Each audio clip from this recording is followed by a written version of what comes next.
Une fille a vu de ses propres yeux sa mère se pendre à cause de son père, accro au jeu. Pourtant, elle continue à lui envoyer de l'argent pour qu'il puisse continuer à jouer. Mais elle a une seule condition, qu'il la laisse s'asseoir à la table pour jouer quelques parties. Le problème, c'est que cette fille n'a jamais touché aux cartes de sa vie. Dès qu'elle s'installe, elle fait une bourde et se ridiculise. Mais personne ne se doute qu'il ne faudra pas longtemps avant qu'elle rafle 600 000 de tricheurs face à elle. Car derrière ses airs de débutante sans expérience, elle est en réalité une véritable experte en triche. Il lui suffit de toucher une carte pour la transformer en la couleur ou la valeur qu'elle veut, et d'un simple regard, elle peut mémoriser les 54 cartes du JU. Et si elle est venue à cette table aujourd'hui, c'est pour utiliser la triche contre les tricheurs, gagner à nouveau le respect de son père, et surtout faire payer ces deux escrocs qui vivent par là. Mais les deux vieux renards la prennent encore pour une petite proie facile à plumer point pour la faire mordre à la leçon.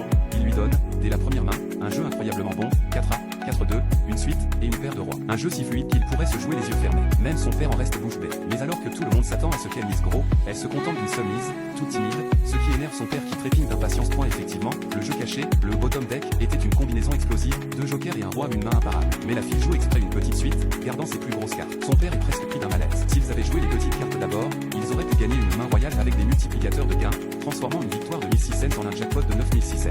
Mais personne ne se doute qu'elle agit ainsi pour endormir la méfiance des deux tricheurs. Et ça marche, voyant comme elles veulent passer à l'action. L'un, le vieux fantôme, marque discrètement les cartes pendant qu'il les mélange, pendant que l'autre, le vieux noir, coupe exactement au bon endroit pour qu'ils obtiennent les mains qu'ils veulent. Pas étonnant que son père ait tout perdu contre eux, leur coordination est redoutable. La mise de départ n'est que de 100, mais avec leur manipulation, ils peuvent facilement lui faire perdre 1,2 million en une seule main. Cette fois, la fille reçoit une main remplie de bombes, 4 cartes identiques, ce qui surprend même son père. Mais elle comprend vite que c'est trop beau pour être vrai, c'est un piège. Effectivement, les deux autres ont aussi d'excellentes. Le vieux fantôme a 3 bombes, et le vieux noir a carrément 4 bombes dont une super bombe, 2 jokers. Mais lorsqu'il est temps d'annoncer les points, il lui tend un piège, l'un appelle un point, l'autre 2, gardant intentionnellement la valeur de 3 pour forcer la fille à prendre le risque. Elle comprend le piège, mais décide de s'y jeter quand même. La mise passe immédiatement de cent à 300. Les cartes cachées sont 3-3.